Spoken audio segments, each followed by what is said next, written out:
A very warm welcome to all of you for the fourth session of soft skills. So today we are going to look at the second pillar of fundamentals of communication that we had been speaking about. So just to recap, we spoke about four fundamental pillars when it comes to effective communication. The first one is pronunciation, the second one is grammar, the third one is vocabulary, and the fourth one is fluency. So we are done with the pronunciation aspect. We finished consonant sounds, vowel sounds, syllable and syllable stress. We also went through a lot of words as practice. And in the last video, I requested you to post a comment just in case if you have any questions. So one student by name Vijay, if I'm right, if I remember his name right, he had posted few words where he needed help with the pronunciation. I'm sorry, I don't have the words right in front of me, but I do remember one of the word was aggregate. So the pronunciation is aggregate. So what I've done is I have also mentioned a particular link which is for Oxford Dictionary. You can just go to that particular link, enter the word and click on the speaker icon and you will get to hear the pronunciation.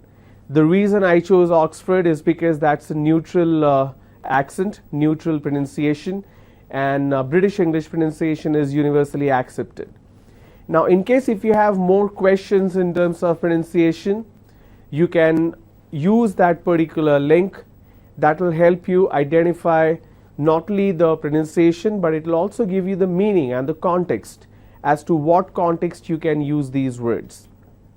There was another question in terms of the usage of S versus ES. Alright. So these two forms are fundamentally used to denote plural form. So for example, if I have a plural form for car, so I will say cars. Alright. But if I have to use the plural form for box, I will use the ES form, boxes. So once we proceed with the grammar aspect, you will get more clarity when to use S and when to use ES. There was another question which was pertaining to a particular punctuation which is ES. Apostrophe S. We just finished ES, right? Yeah. So apostrophe S. So you see this apostrophe sign? So the question from Vijay was, when do we use apostrophe S? We use apostrophe S when we denote any kind of belongingness or any kind of possession. For example, I can say the pen belongs to Ravi. Okay. I can also say the same sentence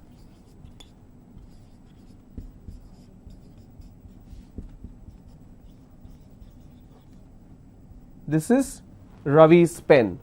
Both sentences denote the same meaning. There is no difference whatsoever. But in this particular case, I have 3 plus 2, 5 words used, and in this case I have only 4 words used. Okay. So when you write a sentence, in order to avoid grammatical mistakes, the best way of writing sentences is to use a direct speech, an active speech, or a sentence which consumes less number of words. That way what will happen? You will not make too many mistakes.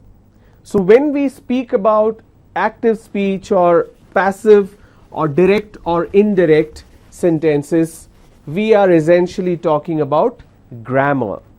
Now grammar is the most complex pillar of essential communication, because there are certain ways a language is spoken or written. Now can these be called as rules? Probably not, because nobody made these rules. These languages, all the languages evolved over a period of time, and the way we speak a language in different part of the world or different region differs. For example, the way we speak Telugu in Hyderabad is very different from the way we speak Telugu in say Vijayawada or Visakhapatnam or say Guntur or Kurnool. All these places have its own flavor when it comes to the language. All these dialects will have its own structure of grammar, but you cannot call that as a said rule. You can call it as a backbone. Alright. So today we are going to look at the entire grammar aspect. One session will not be enough. Obviously the grammar aspect will continue. What I have done today is I have put together certain slides for you which will help you understand the parts of speech, the importance of parts of speech. I have explained some of the parts of speech and the classification, but that is just one part. The second part is I have put together a lot of examples and lot of questions which we will solve together. So what we'll do is we'll pick a question, we'll find the correct answer, and I will tell you why one particular answer is the correct one. Because you can learn grammar in two ways. Those ways are rule, usage. Okay, you either learn it by following certain rules or you learn it by usage. Following rules is not difficult, but it's very challenging because we are adults now, we are not kids. We did learn grammar rules when we were in school, but we still make mistakes. We make these mistakes because we don't practice. So how do we practice? We practice through usage. So that is what we will do today. Alright. So I want your attention towards the presentation now. I'm getting started with the presentation. Today we will have more focus on presentation because we will have a lot of content. I request you to take these down. If you are attending the live session, please do take these down. Try to grasp, try to understand what the content in the presentation is talking about. Alright, so let's go. So here we talk about grammar. It's a system of a language. Like I said, it's a backbone, it's a system of a language. It's the whole system and structure of a language or of languages in general. So basically it pertains to every language. Now are there rules in English grammar? No, in fact no language has rules. Why do we say a language does not have a rule? It does not have a rule because rules are written by someone.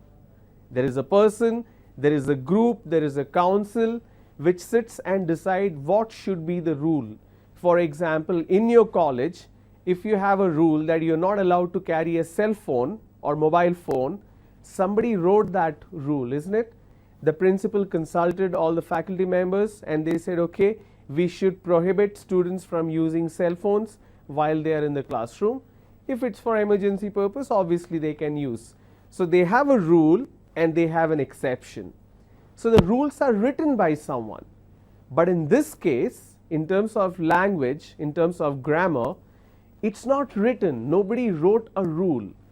Then how do we figure what we should follow? We follow a system. We follow a process. Where did this system and process come from? It came from the evolution of the knowledge.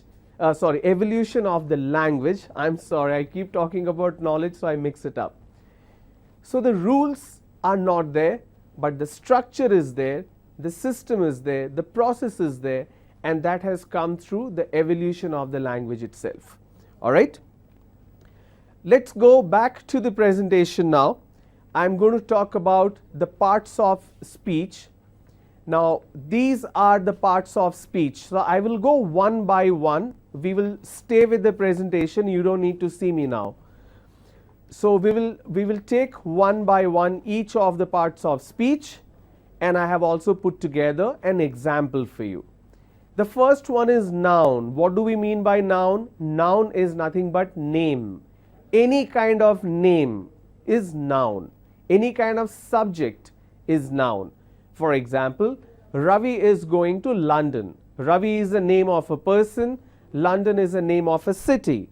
So both are nouns. All these examples you will have the noun underlined and marked in red font.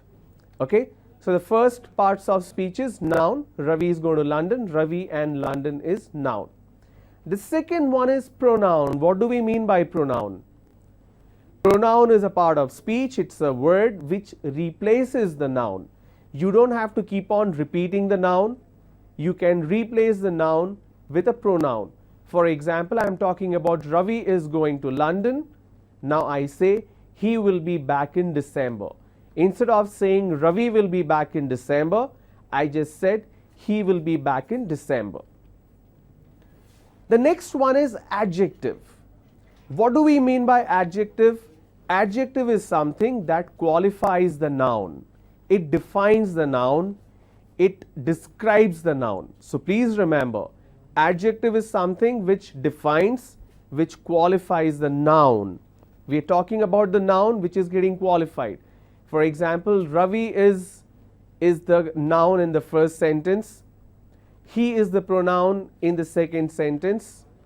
Now I say Ravi is a passionate leader. Now what kind of a leader he is? He is a passionate leader. That's why passionate is an adjective, because it's defining Ravi, what kind of person or what kind of leader he is. Alright? Verb. Verb means any kind of action. Doesn't matter who's doing it. It need not be a human being. The car is working. That means the working word is a verb. Alright? So verb is action in any form. He is driving his new BMW car. He is driving. What is he doing? He is driving. That's an action. That's why driving is a verb. Now, like adjective defines noun or qualifies noun, verb also needs to be qualified. That's why we have adverb. So what is adverb? Like adjective defines or qualifies noun, adverb defines or qualifies verb. So the verb was he is driving his new BMW car. The adverb is he is driving his car fast.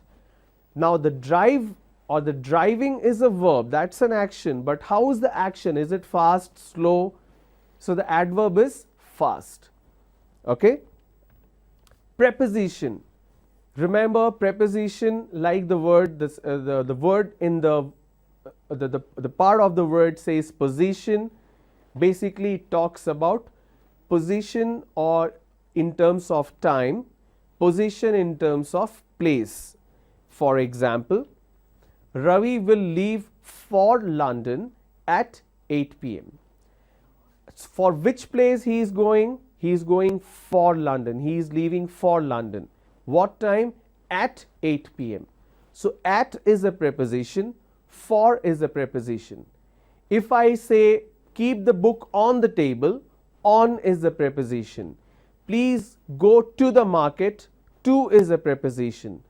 Please meet me in the evening, in is a preposition. So preposition is all about telling me what time, which place, where it and where. Okay, so it basically talks about the place, it basically talks about the time. Interjection. Now let's look at an example. This example will help you understand what is an interjection. Interjection is nothing but an exclamation. Interjection is an expression. Interjection is always followed by an exclamation mark. Wow, he will fly business class. Who will fly business class? Ravi. Where is he going to? London. What time is he leaving? 8 p.m. Now the last one we have here is conjunction. Lot of you may know what is conjunction. Conjunction is something that joins two separate sentences and makes it a one sentence. For example, Ravi and his director will go to UK. Ravi and his director. Now here, if we remove director, we can just say Ravi will go to UK, or we can say the director will go to UK. But by bringing an and, we are combining Ravi and the director. So we say Ravi and his director will go to UK. Alright. So these are the parts of speech that you have, and there is two important aspects which is not listed as parts of speech. People usually make a mistake in that front. What is that? In all the examples that you saw in the slide, it was talking about he is going, he will go, he is driving, and it could be in the past, it could be in the present, it could be in the future. So in terms of time, we have tense, right? And tenses are divided into past, present, future. It's as simple as that. Now, where does it become complex? It becomes complex when you join tense with verb. I am talking about a time and I am talking about an action. The action which has happened already, the action which is happening right now, and the action that will happen in the future. Why is it complex? It's complex because people tend to make mistakes when they combine the tense with verb. Say for example, I have a present tense form which is go. Okay? What will be the future tense form? Will go. Right? Now, what will be the past tense form? It is went. You know what I mean? So what happens is the word itself changes when you have certain words like these. If I have another word which is work, I can just say worked, but I can't use good, G-O-E-D. I can't do that, right? So it changes depending on the word, depending on the context. The problem that occurs is when we add tense and verb, and we don't know what is the correct form we have to use. There is no specific rule. You need to understand the language itself. Say for example, I have a word which is buy. Okay, that is the present tense. If I have to make it future tense, I will say I will buy. But if I am using a past tense, I use bought, B-O-U-G-H-T. There is another word which is bring. Okay, future tense will become will bring. What is the past tense? The past tense is B-R-O-U-G-H-T, brought. Okay, now people make mistakes between these two. They get confused what is bought and what is brought. People usually say, I brought a pen yesterday. It's not incorrect. I brought a pen means I got a pen yesterday, but it didn't mean that I purchased a pen yesterday. In order to make it sound or to denote that you purchased it, you are supposed to use the bought form. Say I bought. When you say I brought, that means it's a past tense of bring. Okay. So when we combine tense with verb, it gets little complex because you need to know the correct form. Another area where people make a mistake in terms of tense plus verb is usage of double forms or double past tense. What do I mean by double past tense? For example, I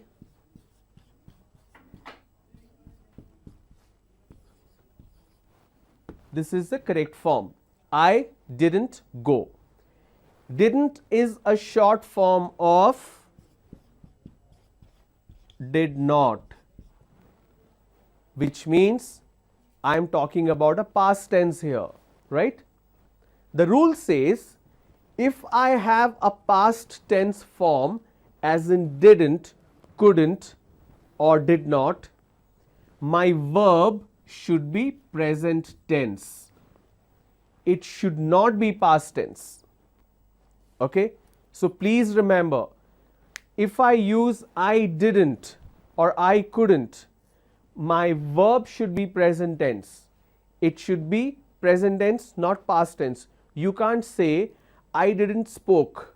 No, it's I didn't speak, because you're already using a past tense form. You need not add another past tense form. Okay? So these are some of the mistakes that people do. They also do some of these mistakes because they are not aware. They are not aware of the rules. There are rules in terms of subject verb agreement. I will talk about that soon, don't worry about it.